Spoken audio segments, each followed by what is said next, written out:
ওরে বাঁচান বাইসা থাকার আশা নাই আমার মুর্শিদ নামে কাফের হইয়া, আমার বাঁচান নামে কাফের হইয়া আমি যেমন মইরা যাই।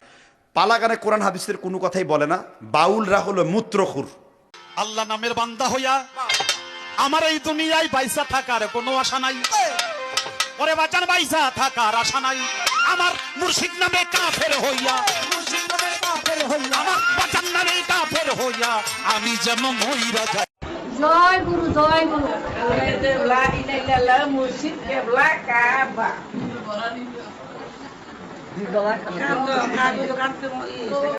ফিলিস্তিনের বালনগর থেকে তাদের জন্ম। বাউলুন শব্দের অর্থ হলো প্রস্তাব। ডক্টর এন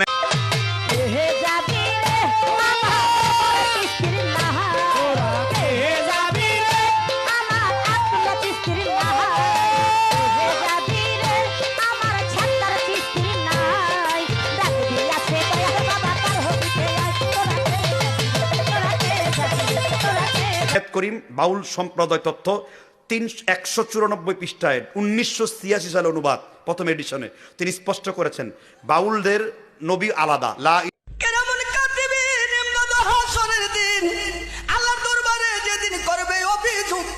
আমি বলবো দুনিয়ায় ছিলাম রেজবি বাবার লোক, ইলাহা ইল্লাল্লাহ লালন রাসূলুল্লাহ স্পষ্ট লেখছে তারা। বাউলদের শরীয়ত আলাদা, বাউলরা পঞ্চরস খায়। এটা আবার আমার লক করা মাতালিয়া এবং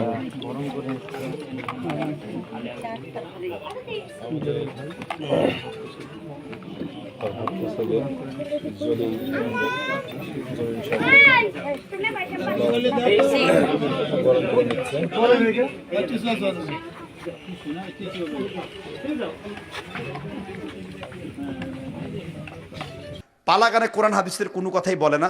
বাউলরা হলো মূত্রখুর। ফিলিস্তিনের বালনগর থেকে তাদের জন্ম। বাউলুন শব্দের অর্থ হলো প্রস্তাব। ডক্টর এনায়েত করিম বাউল সম্প্রদায় তথ্য 100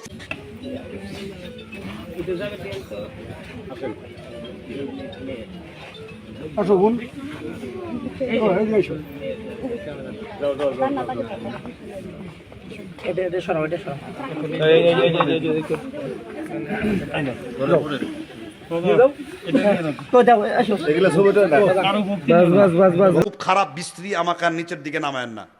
বাউলরা আলিফ থেকে ইয়া পর্যন্ত কায়দা লেখছে, বুঝতে পারছেন কিনা? বাউলদের আলিফের মধ্যে কোনো নুক্তা নাই, কথা কি বুঝতে পারছেন কিনা? এই জন্য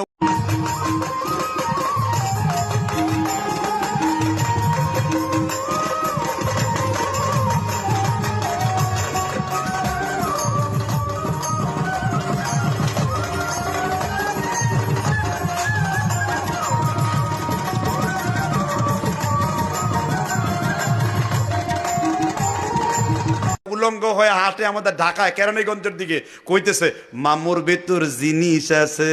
14 জন কয় জিনিস যা আছে তা তো ঝুলতেই আছে। আমার উলঙ্গ মামু কয় মানব শরীরে আলিফ দেখতে পাওয়া যায় ভাই, যার কোনো নুক্তা নাই। ঠিক না? ঠিক। এইগুলা লিখে বাউলরা, এদের এত খারাপ। এই পালাগান যেগুলো গায় এগুলো সবটি কাফের, সেগুলো সবটি কি কাফের।